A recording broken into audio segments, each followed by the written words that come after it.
Hello, pilots, and welcome back to Flight Academy Season 3, brought to you by Out of Art Gaming. As always, my name is Phil, and today we have Game 6 of Group 2 for you. As always, the format rules are in the description below, but joining me for this, we have... It's Fergus. I missed this unfortunately, but who cares? Because I'm here commentating. So You are hearing commentary. It was such a shame. We even planned it so that you could make it, and then you decided you couldn't, which was annoying. Yeah, moving city is really difficult and sometimes quite annoying. There's no best way to put it. Yeah, because I think the 3.5-hour journey just to come and play 6 games was a little bit much for you, I think.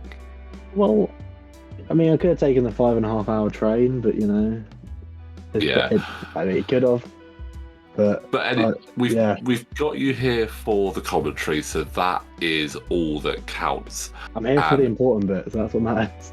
You are indeed, and as we said, this is Game 6 of Group 2, so this is the final of the first half of the group, and we actually have Gruff versus Scott. So let's quickly go through their list, because it looks like they're going to start shooting at each other in a moment.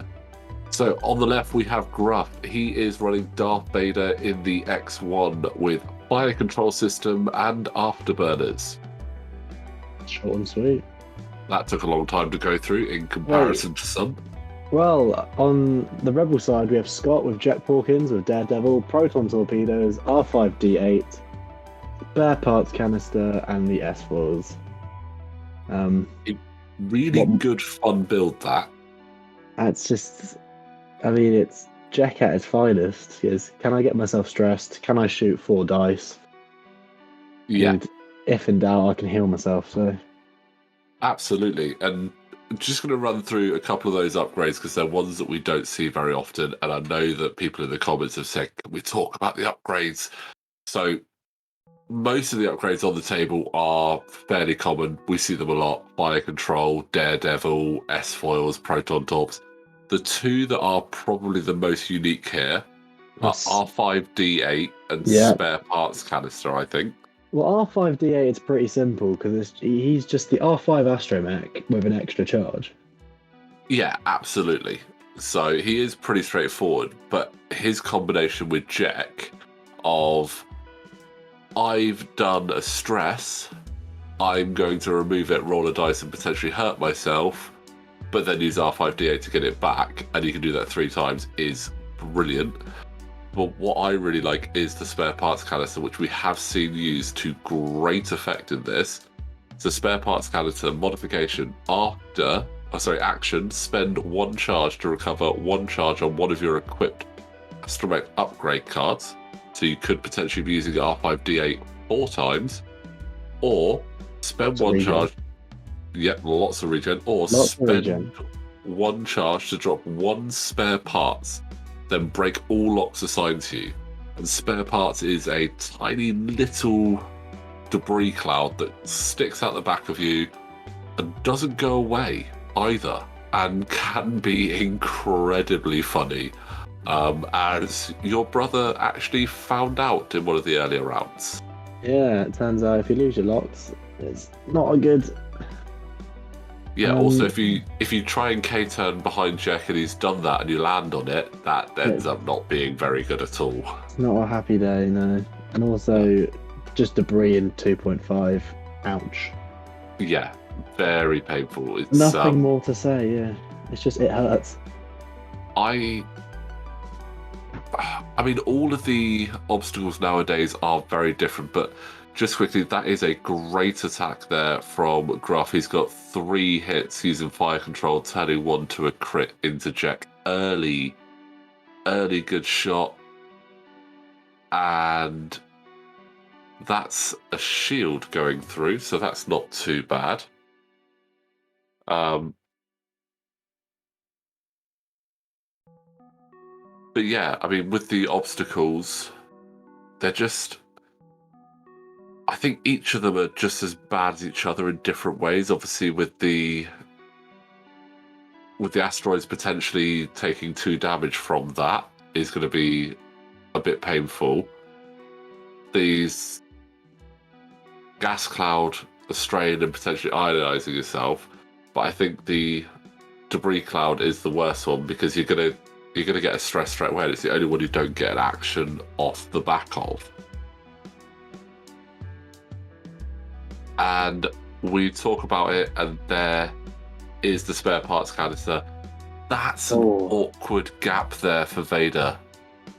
I mean, he can't. I mean, if he goes left, he's got. I mean, I don't know how good is the dial for. I mean, it's not a terrible dial actually for the X1. In terms of hard ones, though, does it have any? That's the question. Let me just bring the X1 dial up. It doesn't have a hard one. It's got the 1 through 5 straights, the 1 through 3 banks, 2 and 3 hard maneuvers. That's not good for Porkins though. That's a hit and a crit going through. Nothing to change that. And the crit was stunned pilot. I mean, for someone who wants to be doing actions with his Astromax, being stunned is not the best. No. Or stunned. Wait, hang on a minute. No, that's wounded. No, stunned is the obstacle one. Stunned is go over an obstacle, suffer an additional damage. Well, he can always heal it. So. Yeah, he could always flip that one. But I was just going to point out earlier, that one bank that Gruff was trying to do, bumping into Jack, is actually... That was perfect for him because it's given him a slightly nicer angle. So he should be able to get through between those 2 obstacles there. It's still going to be tricky. But it's definitely feasible. And the spare parts just got yeeted across the board, so just making sure that it's in the right place there. Really good that they actually caught that. The amount of times you sort of nudge something as you're moving and you don't quite realise is ridiculous. But let's see, what does Vader do here? It looks like a 4K. Right through the middle. Yeah. I do love that. It does mean that although he's going to get an attack this round, it gives Jack a nice position to get out of there. And no lock, unfortunately, for Vader. No, but it does mean he can tail him. When you're on I6 is what you want to be doing. Yeah. But I mean, he's got a very commanding position right now. Just a hit crit going through, lots of evade dice. He's absolutely fine there. Now, obviously, it was a bit of a party trick managing to split those obstacles. Can he do it twice and still be in a position to do anything? That is the question. But Scott is literally just playing Ring a Ring of Roses with that obstacle there now.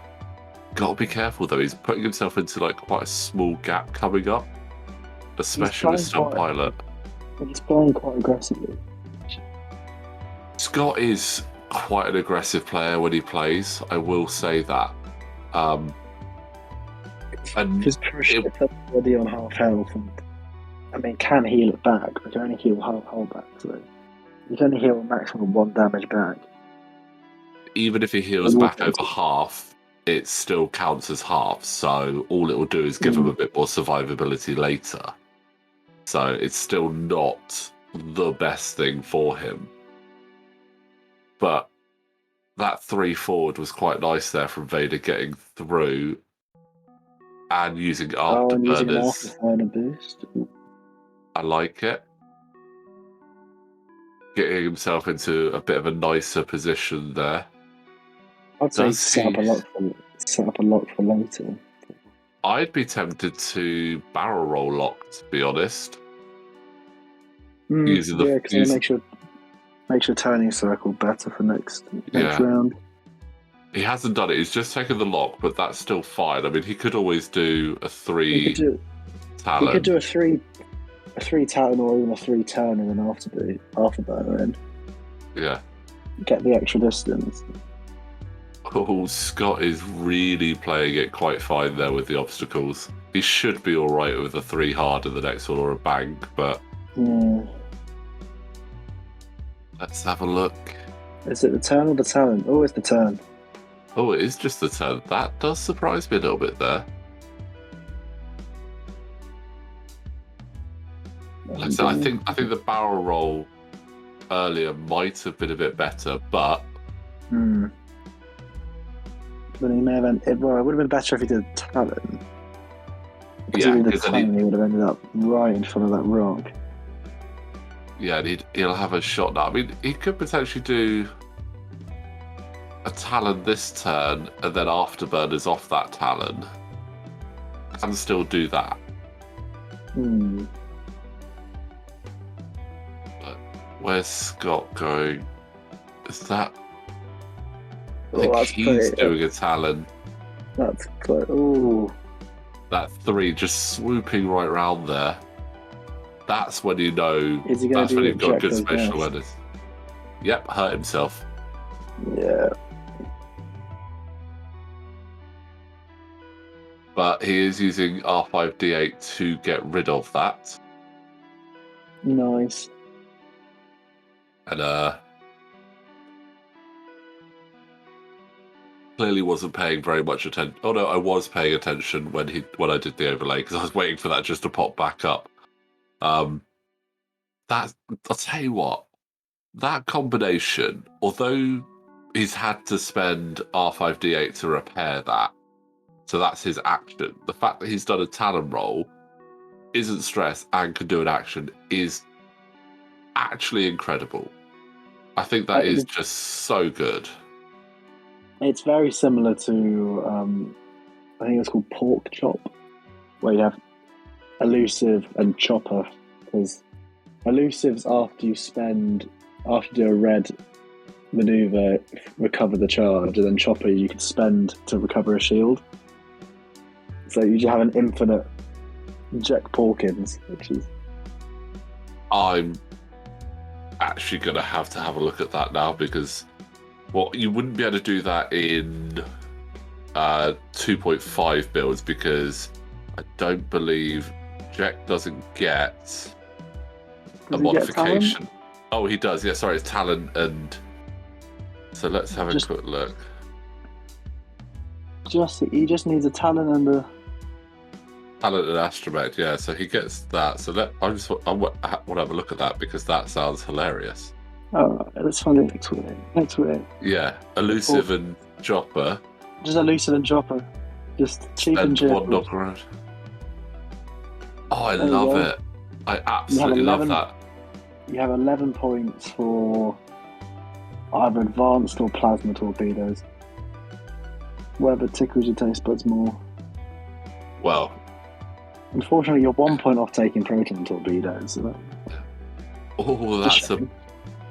that is a big proton torp shot there from Scott. But that's 4 natural evades to say no thank you. That's Vader. That's Vader being Vader. That is just... And the gentleman handshake comes. Do you know? I mean, when you see something like that, you just have to applaud it, because a triple natural evade is insane, but 4 natural evades against a proton torpedo that was 2 hits and 2 crits. It's unheard of. That is almost unheard of. That is, yeah. I mean, the Force was with Vader then. Clearly the Force had seen some good in him and decided, okay. You almost got me rooting for Gruff now. I mean, it's Vader in the X1. Why not root for him? Because it's Jack Porkins, the man who refused to pull out of the Death Star. Well, not to. Yeah, I know. I mean, Jack is always one of those ones that you just. Everyone does have a bit of a soft spot for him. I think I would defy almost anyone who watches A New Hope, knowing that it's going to happen, and just sort of going, no, not this time. He's gonna make it. No. He's just one of those like unnecessary deaths in a way. Like you just kind of feel bad for it. Like I think I feel like he's not a great character. He's just a supporting character. Yeah, but sometimes like 5 minutes of screen time, but it's just everyone loves him for it. I think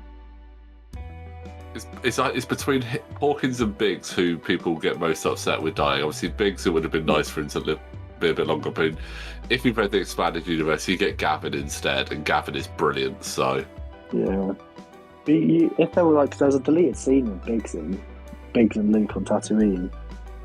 Yes. If they kept that scene, Biggs' death, it would have been slightly sadder.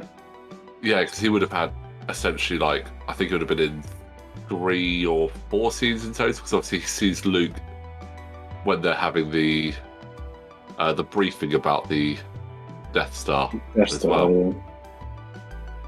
But I mean, there's so many supporting characters. Well, I joined the rebellion. Oh, okay. Everyone who like seeing it for the first time was like, "Who's this guy? What is he doing here?" Oh, and final shot, blank out. I would have potentially just spent all the Force knowing the timer was up. Just go ham on it. Yeah. That's what I would have done. Just gone all the eyes, Force. Yeah, I mean, he's going to spend the Force anyway. I would have spent all the Force and then used my advanced targeting computer to turn one to a crit. But there we go. So, at the end of that, Gruff takes the victory with half points. He also takes the dice victory with that 4 natural evades, which is just insane. It's just you don't expect it. But at the halfway point, let's bring up the table and see how the scores are looking. So, sitting at the top of the table at the moment, with 2 wins, 2 kills, we have Scott with 8 points. Gruff has got himself up into a nice second place with 7. Your brother sitting on 4 points with 1 win, 1 kill. And Rich getting 1 win for half points and on 3 points at the moment. So, as I said, still 6 games to go. So plenty of time for this table to really switch it around and see where everyone comes. But Fergus, thank you so much for joining us for that one from your room many miles away from us at the moment. No problem. It's glad to be here.